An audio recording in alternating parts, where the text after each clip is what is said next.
સદગુરુ શ્રી ગોપાળાનંદ સ્વામીની વાતો, પ્રકરણ પહેલું, વાત નંબર 121. સ્વામિનારાયણ હરે, સ્વામિનારાયણ હરે. સ્વામીએ વાત કરી છે, અને જે વિષયને વિશે આસક્ત છે તે તો ભૂત પ્રેતાદિકના અવતારને પામે છે, અને જે હરિભક્તનો અવગુણ લે છે તે તો અસુર ભાવને પામે છે. એટલો બેમાં ફેર છે. વિષયને વિશે આસક્તિ છે એ મર્યા પછી ભૂત પ્રેતમાં લઈ જાય, અને ભગવાનના ભક્તનો અવગુણ છે એ જીવતા જીવતા જ અસુર બનાવે છે. મર્યા પછી લઈ જાય એવું કઈ જરૂર નથી. ઓલાને જીવતા જીવતા નરકમાં જવાનું ન હોય, ભૂત પ્રેતાદિકમાં ન જવાનું. આપણે અવગુણ લીધો કે ઓળખાણ કરી, બેમાં કઈ રીતે ખ્યાલ આવે કે આ અવગુણ લીધો કે આ એની ઓળખાણ થઈ? એની વાહે ન પડી જાય, નિમિત્ત વિના એની કૂથલી ન કરે તો અવગુણ ન લીધો કહેવાય.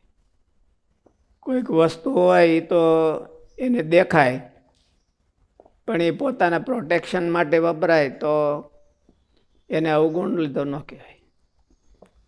એને હામા માણસને ડાઉન દેખાડવા માટે જે કાંઈ એક્ટિવિટીઝ થાય તો એનો અવગુણ લીધો કહેવાય.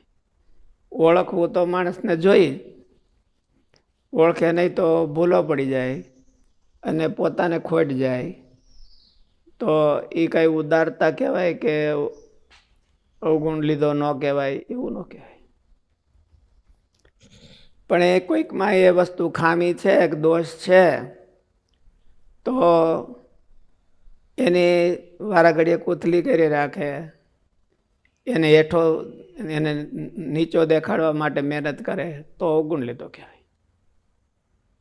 પછી એનામાં હોય તોય, અને ઓલું હોય ને એને જાણે કે ભાઈ આનામાં ખામી છે તો એનાથી આપણે આટલું બચવાની જરૂર છે, તો એ અવગુણ લીધો ન કહેવાય. અને શ્રીજી મહારાજ તથા તેમનો મહિમા અને તેમનું ધામ, તેમના અવતાર અને તેમના જે સત્પુરુષ તેમનો મહિમા એ સર્વેને યથાર્થપણે જાણતા હોય તો તે સત્સંગમાંથી કોઈ રીતે પડે નહીં, ને સર્વે પ્રકારે ભીષણ પણ ખમે. અને એવી જાતની સમજણવાળાના અંતરમાં ચિકાશ હોય છે તે સત્સંગ પ્રત્યે અને ભગવાનના ભક્ત પ્રત્યે એમાં ચિકાશ હોય છે, એટલે ક્યારે નોખો ન પડી શકે એનાથી વધારે. આ બધું હોય, ભગવાનને એનો મહિમા, એનું ધામ, એના અવતાર, એમના જે સત્પુરુષ તેમનો મહિમા, એને જો હૃદયમાં હોય તો એના પ્રત્યે એને ચિકાશ હોય. આપણે હરિપ્રસાદ સ્વામી હતા તો એને તરોડામાં બાયોનું મંદિર કર્યું, ઓલું મંદિર કર્યું. તરોડા માટે બહુ એને આગ્રહ રહેતો. શું કરવાનું? સ્વામીના પ્રત્યે લગાવ એટલે એને ચિકાશ રહે. એવું નાયણ ભગતનું હતું. તો એનો અર્થ એવો કે એના અંતરમાં એને મહિમા છે એટલે ત્યાં એના સંબંધી પદાર્થો હોય ને પણ ચિકાશ રહે. અને એ જ્યાં જાય ત્યાં ભગવાનને મૂકી શકે નહીં. એમ કે આમાં તો લખ્યું છે સ્વામી એવું રીતે કે ભગવાનને મૂકી શકે નહીં, પણ એનો પ્રચાર કર્યા વિના રહી ન શકે. એ ભગવાનને ઓળખાવ્યા વિના ન રહી શકે, એનો મહિમા કીધા વિના ન રહી શકે, એનું કંઈક આગળ કરે એવું એના વિના રહી ન શકે. તો એના અંતરમાં ભગવાનનો મહિમા છે. આપણે છે એને એકાએક આપણે ક્યાંય વ્યા ગયા, સત્સંગમાંથી બહાર આવ્યા ગયા, દૂર વ્યા ગયા. તો આપણા હૃદયમાં જો મહારાજ પ્રત્યેની ચિકાશ હોય તો આપણે ન્યાય 5 જણાને તૈયાર કરીએ, અને મહારાજ પ્રત્યેની ચિકાશ ન હોય તો આપણું હોય ભૂહાઈ જાય. એટલે ભગવાનનો હૃદયમાં મહિમા છે અને નથી એને એની ઉપરથી ખબર પડે. એ ભગવાનનો મહિમા હોય તો સત્સંગના મધ્યમાં હોય તો પણ 5 જણાને સમાસ કરે, અને બહાર હોય તોય કરે, સત્સંગથી દૂર વિયોગ્ય હોય તોય કરે. કોઈ ભાઈ ચતુરભાઈ બાબરિયા છે એ ઠેઠ ક્યાં સાન્ટા ડોમિંગો ભણવા ગયા. ત્યાં એ ડૉક્ટરનું ભણતા હતા, એને કોણ એમ કહેતું હોય કે ભાઈ તમે આ કરજો, તમે સત્સંગ કરાવજો, એવું કંઈ એને કમ્પલસરી થોડું હતું. પણ એને મહારાજ પ્રત્યે અને શાસ્ત્રીજી મહારાજના કામ પ્રત્યે કંઈક લગાવ હોય, એટલે સ્વામીનો કોન્ટેક કરીને ન્યાય એને બધા એને સત્સંગમાં જોડ્યા, સ્વામીને ત્યાં બોલાવ્યા. હવે ત્યાં સત્સંગનો જોગ ક્યાં? આપણે બહુ દૂર ગયા હોય તો બહુ ઇન્ડિયામાં ગયા હોય તો આપણને એમ થઈ જાય કે અહીં કોઈ નહીં, અહીં કોઈ નહીં, અહીં કોઈ નહીં, અહીં કોઈ નહીં. હવે ગ્રહસ્થ ભક્તજનો એને એમ થયું કે અહીંયા ચાન્સ છે તો હું સત્સંગ કરાવું. અને તો ભણવા ગયા હતા, ત્યાં ભણવા ગયા હોય તો એટલે જ્યાં જાય ત્યાં ભગવાનને મૂકી શકે નહીં. એટલું જ નહીં પણ કે ભગવાનને ઓળખાવ્યા વિના રહી ન શકે.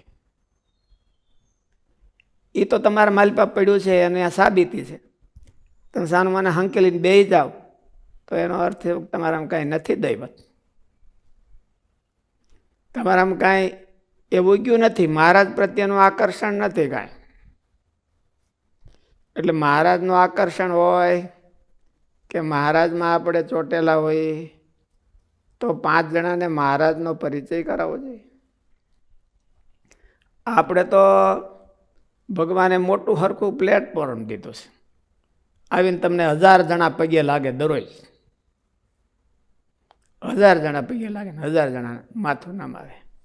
છોકરા હોય, તમે જો સારું કામ કરો તો એના વાલી હોય તો તમને રિસ્પેક્ટથી જોવે. નકર તમે દાંડિયા જ દો તો વાલીઓ છેટા ભાગી જાય આપણાથી. એને કંઈ કોઈ આપણી હારે વેર નથી કે આપણી કાંઈ પૂર્વજન્મની પ્રીતિ નથી. એ તો તમારા કામને જોવે. તમે કામ સારું કરો છો તો તમને રિસ્પેક્ટ કરે. અને આપણા પ્રત્યે રિસ્પેક્ટ થયા વિના એને મહારાજ કેમ ઓળખાવ્યા કંઈ? પહેલાં તો આપણે રિસ્પેક્ટ ઊભો કરવો જોઈએ, કામ કરીને ઊભો કરવો જોઈએ. એવું કામ કરવું જોઈએ કે એ આખી જિંદગી સંભાળે, એની જિંદગીમાં લાભ થાય તો સંભાળે, નહીં તો હું સંભાળે. એની જિંદગીમાં આપણા થકી કાંઈ લાભ ન થયો હોય તો એ આપણને હું સંભાળે. આ તો આ જગ્યા આપણે અહીં બેસી ગયા હોય એટલે જગ્યાને લઈને આપણને ઘણી વખત પગે લાગતા હોય. ગુરુકુળ પ્રત્યે બધાને રિસ્પેક્ટ હોય અને ગુરુકુળમાં આપણે બેસી ગયા હાથમાં પકડીને એમ, એટલે આપણી તરફ બધા રિસ્પેક્ટ રાખતા હોય. પણ મનમાં હવે સમજતા હોય કે અહીંથી છૂટીએ તો કોઈ દિન સામું ન જોઈએ, એવું સમજતા હોય. તો એ ભગવાનનો સમાસ શું કરી શકે? કાંઈ ન કરી શકે. એટલે એને કંઈક આપણે ઉપકારી થાય.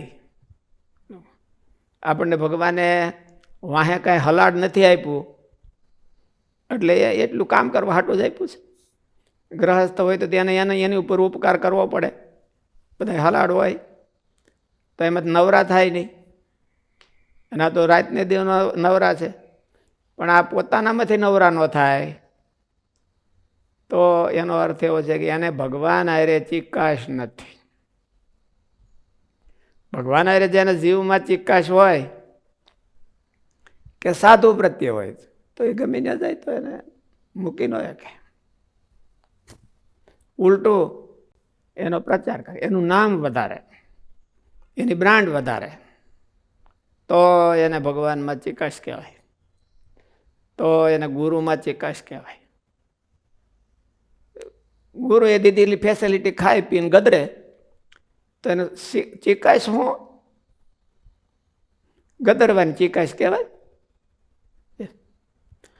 વધારો હું તમે વધારો શું કરી શકો છો તો તમને મહારાજની ચિકાશ છે. હાલો આ બધું દીધું છે એ તો સત્સંગમાંથી ને હરિભક્તોનું કહેવાય. આપણે કંઈ કમાવા ગયા નથી, પણ આપણા તરફથી વધારો શું કરીએ? આપણે કંઈક એમાં ભેળવીને આગળ આપીએ. શાસ્ત્રીજી મહારાજ એવું કહેતા કે સમાજનો રૂપિયો આવે અને અમે હવા રૂપિયો કરીને દઈએ, તો એ દેતા આપણે દઈ શકીએ એમ એ જોઈ જવું પડે. એટલે આપણે એમાં મહેનત હોય તો એ પોતાના હૃદયમાં જો ચિકાશ જેટલી હોય એટલું એ ગમે ત્યાં જાય તોય મહારાજનું કામ કરે. નકરું પોતાનું જ કરે એવું ન હોય. પોતાનું કરે એને મહારાજમાં ચિકાશ ન હોય. સત્સંગમાં આવીને પોતાનું કરે તો મહારાજમાં ચિકાશ નથી, એને પોતામાં છે. એવું છે. ફરીથી વાતો છે, વાત સારી છે. અને શ્રીજી મહારાજ તથા તેમનો મહિમા અને તેમનું ધામ, તેમના અવતાર અને તેમના જે સત્પુરુષ તેમનો મહિમા એ સર્વેને યથાર્થપણે જાણતા હોય તો તે સત્સંગમાંથી કોઈ રીતે પડે નહીં ને સર્વે પ્રકારે ભીષણ પણ ખમે. અને એવી સત્સંગમાં હોય તો બિહાઈન ખમે, દૂર ગયો હોય તો સમાસ કરે. સત્સંગમાં હોય તો વધાયનું ખમે અને સેવક ભાવ રાખે કે મારાથી આમાં કેમ કોણ સુખી થાય. જ્યાં ભેળા થયા હોય તો કોકનું સોડું ઉતારી નાખે, અને દૂર ગયો હોય તો પોતાનું કરે, તો એને ભગવાનમાં ચિકાશ ન કહેવાય.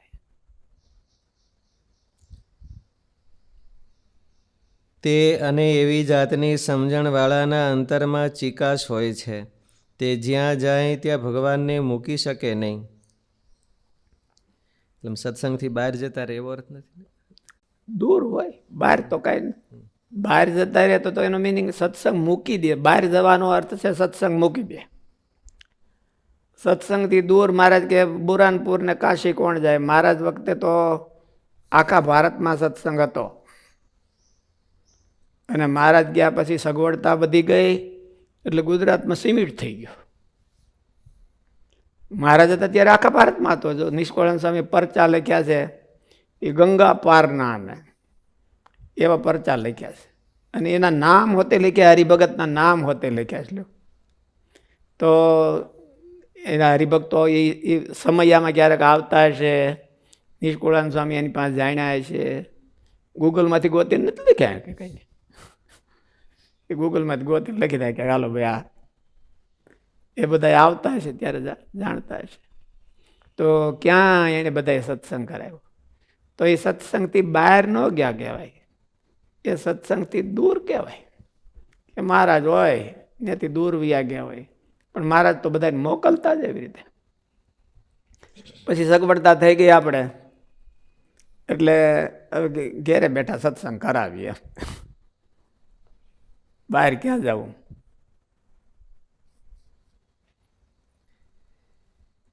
અને શ્રીજી મહારાજ તથા તેમનો મહિમા અને તેમનું ધામ, તેમના અવતાર અને તેમના જે સત્પુરુષ તેમનો મહિમા એ સર્વેને યથાર્થપણે જાણતા હોય તો તે સત્સંગમાંથી કોઈ રીતે પડે નહીં ને સર્વે પ્રકારે ભીષણ પણ ખમે. અને એવી જાતની સમજણવાળાના અંતરમાં ચિકાશ હોય છે, તે મહારાજ પ્રત્યેની, સત્સંગ પ્રત્યેની, ભગવાનના ભક્ત પ્રત્યેની ચિકાશ હોય. એને ભગત મળે તો એનું હૃદય છે હરખાઈ જાય બહુ.